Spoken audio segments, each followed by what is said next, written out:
তো hello' guys welcome to my back to channel. তো কেনেকুৱা আছা সকলোৱে? আশা কৰোঁ সকলোৱে ভালে হ'ব আৰু ভালে থাকিব লাগে। তো গাইজ আমি আজি বেংগলোৰ কালকিৰিৰ পৰা ইলেক্ট্ৰনিক চিটিলৈ ওলালোঁ। চ' আমি দুজনে এতিয়া লাহে লাহেকৈ স্কুটিৰে গৈ আছোঁ। চ' 20 কিলোমিটাৰ ইলেক্ট্ৰনিক চিটি যাই পাবৰ কাৰণে দূৰ আছে। তো লাহে লাহে গৈ আছোঁ আৰু ইমান গৰম, ইয়াতে বহুত গৰম। তো ভাই আমি তথাপি লাহে লাহে গৈ আছোঁ আৰু দুজনে হেলমেটখন পিন্ধি লৈছোঁ। তো বহুত দূৰ আছে এতিয়ালৈ যাবৰ কাৰণে।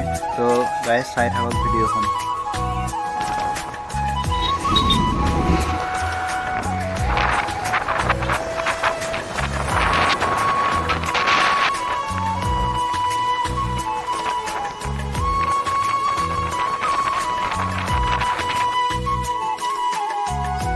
তো গাইজ ৰাস্তাৰে গৈ থাকোঁতে এটা বাইক এজনী আহিলে। তো বাইকজনী পূৰা মাস্ক হেলমেট লগাই লৈছে। তো তাৰ মুখখনে দেখা নাপাওঁ আৰু সি আমাক আগবাঢ়ি পেলাই যাব খুজি আছে। চ' আমি তাইক যাবলৈ দি আছোঁ আৰু আমি দুজনে বিন্দাছকৈ গৰমত লাহে লাহেকৈ গৈ আছোঁ।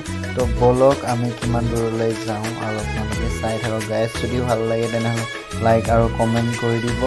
তো গাইজ ব'লক আগলৈ আৰু কি আছে দেখাওঁ। তো গাইজ আহি ৰেষ্টুৰেণ্টছ পালোঁ আৰু ৰেষ্টুৰেণ্টত ক'লোঁ যে দাদা আপুনি এটা মোক ফটো উঠাই দিয়ক। তো ৰেষ্টুৰেণ্টত এটা দাদাই ফটো উঠাই দিলে।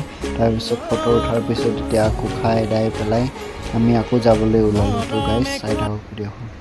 তো গাইজ ৰাতি হ'লে ইলেক্ট্ৰনিক চিটি ছাইডত এনেকুৱা ভিউ হৈ যাব আৰু দেখিবলৈ বহুত ধুনীয়া লাগিব। তো গাইজ আজিৰ কাৰণে ভিডিঅ'টো ইমানে সামৰিছোঁ। আকৌ নেক্সট ভিডিঅ'ত লগ পাওঁ আপোনালোকক। Thank U.